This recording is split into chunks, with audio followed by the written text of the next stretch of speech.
بلکہ ہمیں تو لگتا ہے کہ خدا کے بجائے یمامہ میں جو راہب ہے وہی تمہیں یہ سب باتیں سکھا رہا ہے۔ محمد، ہم نے تو چاہا تھا کہ تمہیں سمجھانے کی کوشش کریں گے، ہم نے تو تمہیں مال و دولت کی بھی پیشکش کی، لیکن تم سننے کو ہی تیار نہیں۔ سو اب یا تو تم ہمیں ہلاک کر دو یا پھر ہم تمہیں نہیں چھوڑیں گے۔ آپ کو اندازہ ہو رہا ہوگا کہ اس مقام پر پہنچ کر مکہ کے سردار کس قدر اگریسو ہو چکے تھے۔ چنانچہ ان میں سے ایک سردار اٹھ کر کھڑا ہوا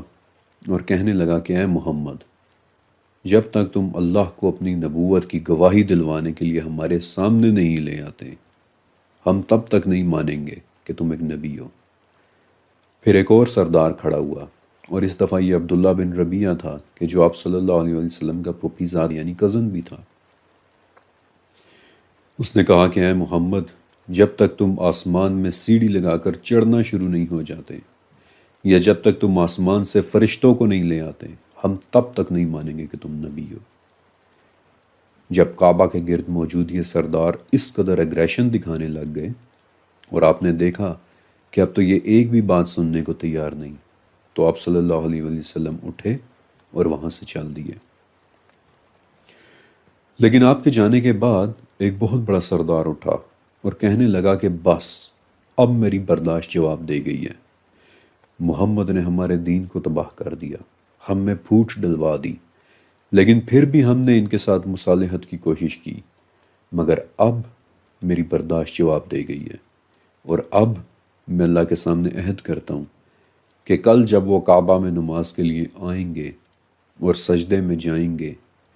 تب میں بھی ایک بڑا پتھر لے کر ان کا انتظار کر رہا ہوں گا، اور میں تمہیں اس بات کی اجازت دیتا ہوں کہ انہیں ختم کرنے کے بعد اگر تم چاہو تو مجھے اپنا سردار مان لینا، اور اگر تم چاہو تو مجھے بنو ہاشم کے حوالے کر دینا، تاکہ وہ لوگ مجھ سے محمد کا بدلہ لے لیں۔ اور اس سردار کا نام تھا عمرو بن حشام یعنی ابو جہل۔ اب اگلے دن جب محمد رسول اللہ صلی اللہ علیہ وسلم مسجد حرام یعنی کعبہ پہنچے اور نماز پڑھنے لگے، تو اپنے وعدے کے مطابق ابو جہل بھی ایک چٹان لے کر آپ صلی اللہ علیہ وسلم کے سجدے میں جانے کا انتظار کرنے لگا، اور جب آپ سجدے میں گئے تو وہ بھی آگے بڑھا، لیکن اسی وقت چٹان اس کے ہاتھوں سے نکل کر نیچے گر گئی اور خود وہ فوراً لپکتا ہوا پیچھے ہٹ گیا۔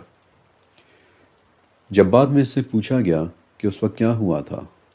تو اس نے بتایا کہ جب میں محمد کی طرف گیا تو پاگل اونٹ کی طرح کا ایک بہت